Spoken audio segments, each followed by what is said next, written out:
Hello बच्चों, आज हम कर रहे हैं प्रश्नावली एक वास्तविक संख्या में।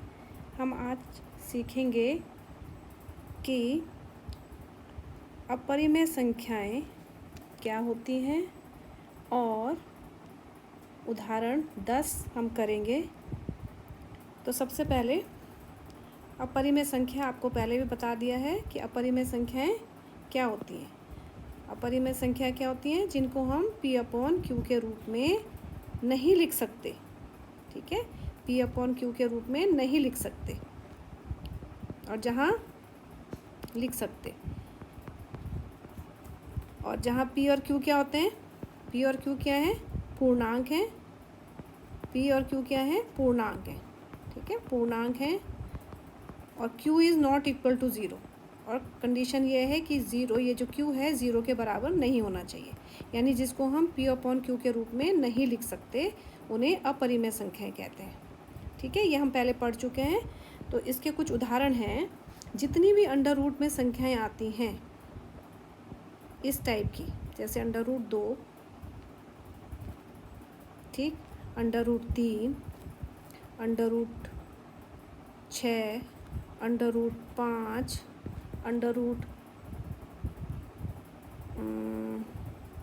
√7, ठीक है, पाई भी अपरिमेय संख्या है। ठीक है, और इसके अलावा इस टाइप से भी जो अशांत अनावर्ती होते हैं।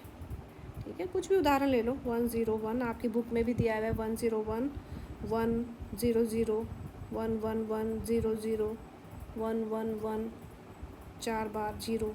देखो, अपरिमेय संख्याओं का दशमलव प्रसार भी क्या होता है, बताया था ना कि अगर दशमलव के बाद कोई संख्या रिपीट ना हो रही हो और टर्मिनेट भी नहीं हो रही हो, रुक भी नहीं रही है, और लेकिन उन संख्याओं की आवर्ती नहीं हो रही है, ठीक है, तो वो भी अपरिमेय संख्या होती है। अब देखो, अब इसी पे एक प्रश्न है, उदाहरण 10 हम कर रहे हैं कि सिद्ध कीजिए कि √3 एक अपरिमेय संख्या है। ठीक है, ये इम्पॉर्टेंट क्वेश्चन है और एग्ज़ाम में एक क्वेश्चन इस टाइप का ज़रूर आता है। तो सिद्ध कीजिए कि √3 एक अपरिमेय संख्या है। तो इसमें क्या है, हम ये मान के चलेंगे कि √3 एक परिमेय संख्या है। इसको सिद्ध करने के लिए हम विरोधाभास विधि का प्रयोग करेंगे। कंट्राडिक्शन मेथड भी बोलते हैं इंग्लिश में, विरोधाभास विधि। विरोधाभास विधि मतलब हम मान के चल रहे हैं कि √3 एक परिमेय संख्या है, और फिर हम कुछ इस तरीके से उसमें करेंगे प्रश्न में कि ये सिद्ध हो जाएगा कि ये परिमेय न होकर अपरिमेय संख्या है। ठीक है, पहले हम, अब देखो इसको शुरुआत कैसे करेंगे, इसका हल है, सॉल्यूशन है इसका। हम मान लेंगे कि माना √3 एक परिमेय संख्या है, परिमेय संख्या है। ठीक है, परिमेय संख्या है। अब परिमेय संख्या है तो आपने पढ़ा था कि परिमेय संख्या को किसे कहते हैं, जिन्हें हम P/Q के रूप में लिख सकते हैं। अगर ये परिमेय संख्या है तो हम इसको लिख सकते हैं, मान लेंगे कि माना ये परिमेय संख्या है तो माना √3 को हम कैसे लिख सकते हैं, P/Q के रूप में लिख सकते हैं। जहाँ P और Q क्या है, हम लिखते थे पूर्णांक है, लेकिन यहाँ पर हम सहअभाज्य संख्याएं लिखेंगे। जहाँ P और Q सहअभाज्य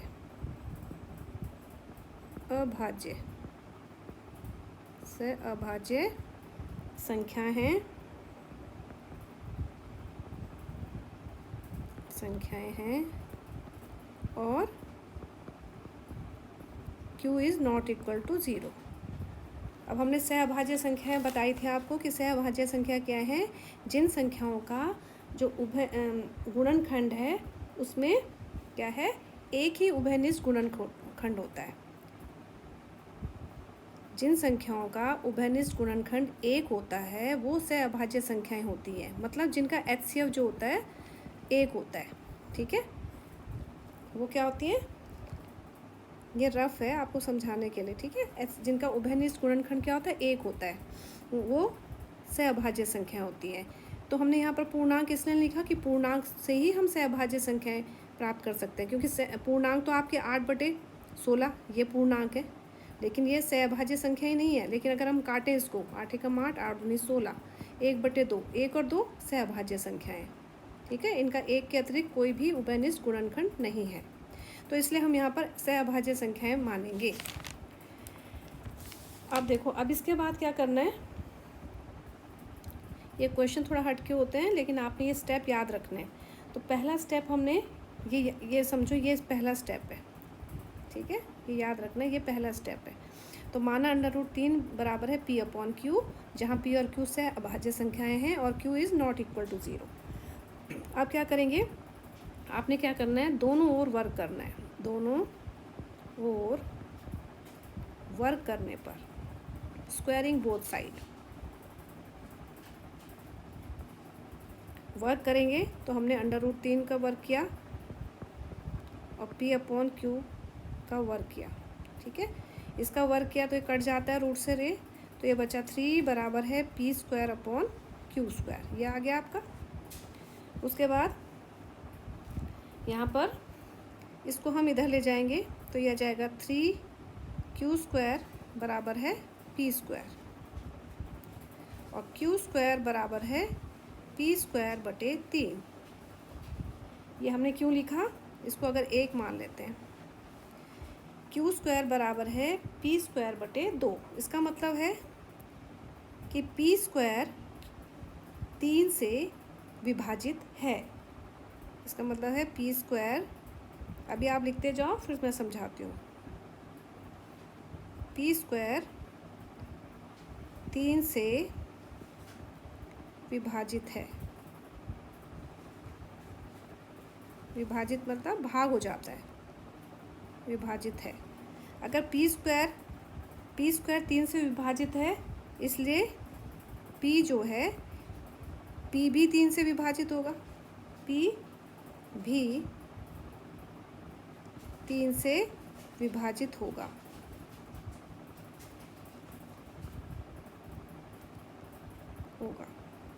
अब इसको समझ लेते हैं। जैसे मान लो P² है, मान लो कोई संख्या है, जैसे मान लो, चलो 25 का वर्ग कर ले। 25, हाँ 25 का वर्ग। ठीक है, 25 का वर्ग 625 होता है। ठीक है, अब 625 जो है 25 से विभाजित है। 625 25 से भी भाग हो जाता है, 25 से भाग होगा कितना आएगा, 25 होगा। ठीक है, कोई भी संख्या जिसका वर्ग है वो, अगर चलो मैं 3 का ही उदाहरण ले लेती हूँ, कोई छोटा सा उदाहरण ले लेते हैं। 3 का स्क्वायर अगर 9 है ना, 3 का स्क्वायर 9 है, तो 9 जो होगा 3 से भी भाग हो जाएगा, है ना। और 3 जो है, जिसका ये है 3 है, ये 3 से भी भाग हो जाएगा। ठीक है, अब हमने जब 9 को, इसके वर्ग को 3 से भाग किया तो 3 आया, और अगर हमने 3 को ही 3 से भाग किया तो 1 आया, है ना। तो दोनों में उत्तर अलग अलग आ रहे हैं। ठीक है, तो इसका मतलब यहाँ, इसका मतलब अब देखो P² को 3 से भाग किया, यहाँ पर फिर से समझो, P² को 3 से भाग किया तो हमारे पास Q² आता है, कोई उत्तर आ रहा है। उदाहरण के लिए मैंने आपको समझाया कि अगर हमने यहाँ पर कोई संख्या P की जगह मान लो 9 है। ठीक है, P जो है 3 है, मान लो P को 3 मान रहे हैं और 3 का स्क्वायर 9 आ गया, तो 9 को अगर 3 से भाग करते हैं तो 3 आ रहा है। ऐसे अगर 3 को जिसका वर्ग किया था उसको 3 से भाग कर रहे हैं तो 1 आ रहे हैं, मतलब अलग अलग आ रहे हैं, है ना। लेकिन भाग 3 से हो रहा है तो अलग अलग आ रहा है। तो अगर हम दूसरा स्टेप है, अब देखो दूसरा स्टेप है, अगर हम ये मान लें कि अगर हमने P/Q को 3 से भाग किया तो कोई और संख्या, अगर 3 का स्क्वायर 9 आ सकता है, अलग अलग आ रहे हैं, यहाँ एक बार 9 आ रहा है, एक बार 3 से भाग कर 9 को 3 से भाग करके 3 आ रहा है, और 3 को 3 से ही भाग करके 1 आ रहा है, यानी अलग अलग उत्तर आ रहे हैं। तो अगर हम ये मान लें कि p को 3 से भाग करके, p कोई भी संख्या हो सकती है, 3 से भाग करके कोई संख्या r आ रही है, ठीक है, जहाँ r क्या है, पूर्णांक है, एक पूर्णांक है, पूर्णांक है, बस आपने लिखते जाना है। तो अब देखो यहाँ पर p बराबर है 3r आ गया, ठीक। अब इसको p बराबर है 3r को, क्योंकि यहाँ पर तो हमने एक बार तो दिखा दिया कि p स्क्वायर जो है 3 से विभाजित है, हमने यहाँ दिखाया p स्क्वायर 3 से विभाजित है, तो p भी 3 से विभाजित होगा। अब हमने ये दिखाना है कि q स्क्वायर 3 से विभाजित है, तो q भी 3 से विभाजित होगा, ठीक है। तो अपने p बराबर 3r आ गया। इसका मान हमने समीकरण 1 में रखेंगे। समीकरण 1 में रखने पर,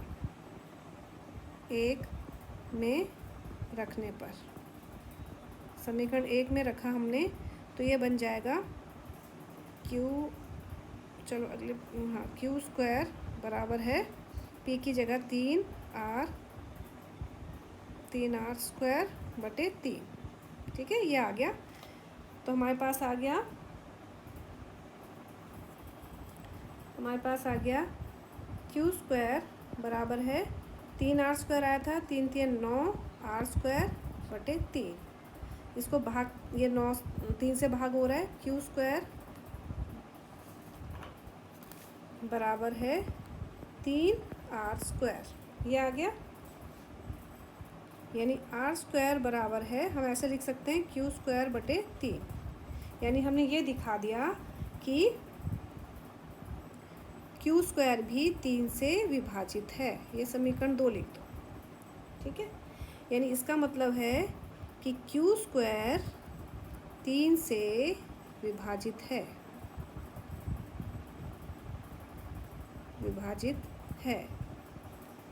इसलिए q भी 3 से विभाजित होगा,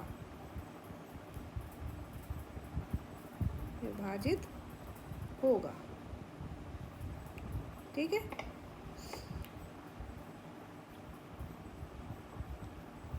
चलो हम पीछे उसमें इसको a मान लेंगे, यहाँ पर इसको जहाँ विभाजित है ना, इसको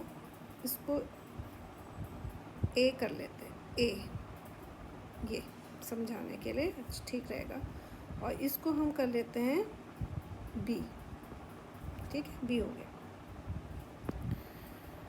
अब हमने लिखना है बच्चों, इसमें यही स्टेप है सारे क्वेश्चन में, जितने भी आपके अंडर रूट वाले क्वेश्चन आएंगे, अंडर रूट 2 सिद्ध कीजिए, अंडर रूट 2 एक अपरिमेय संख्या है, सिद्ध कीजिए अंडर रूट 5 एक अपरिमेय संख्या है, सिद्ध कीजिए, कोई भी अंडर रूट वाली संख्या इस तरह की होगी तो आपने इसी तरीके का मेथड अपनाना है, केवल संख्या बदल जाएगी। जैसे 5 निकालना होगा तो जहाँ जहाँ 3 लिखा है मैंने, वहाँ आपने 5 लिखना है, बाकी सेम यही है। तीसरा लास्ट स्टेप है, केवल लिखना है आपने, क्या लिखना है, इसका मतलब हमने क्या देखा कि, अतः हमने क्या देख रहे हैं कि a और b से, ठीक है, हमने ये देखा कि p और q में कम से कम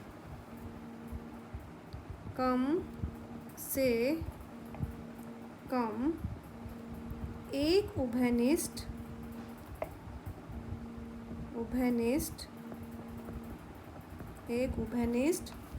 गुणनखंड 3 है। पहले लिख लो तो मैं समझाती हूँ। इसका मतलब इम्प्लाइज दैट कि अगर 3 इनका उभयनिष्ठ गुणनखंड है तो इसका मतलब p और q से अभाज्य संख्या नहीं है,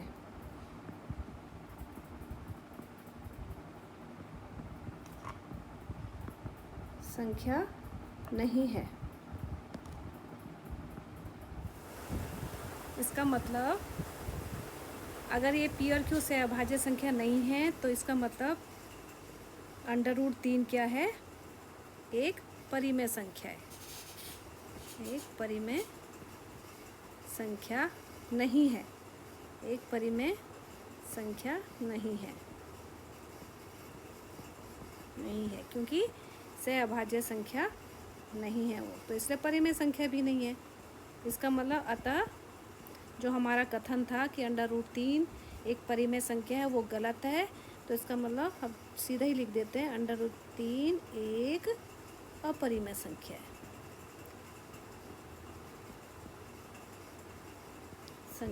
है। यानी जो हमने माना था वो कथन गलत है और ये एक अपरिमेय सिद्ध हमने कर दी, वेरीफाइड है ना, हमने सिद्ध कर दिया कि ये अपरिमेय संख्या है।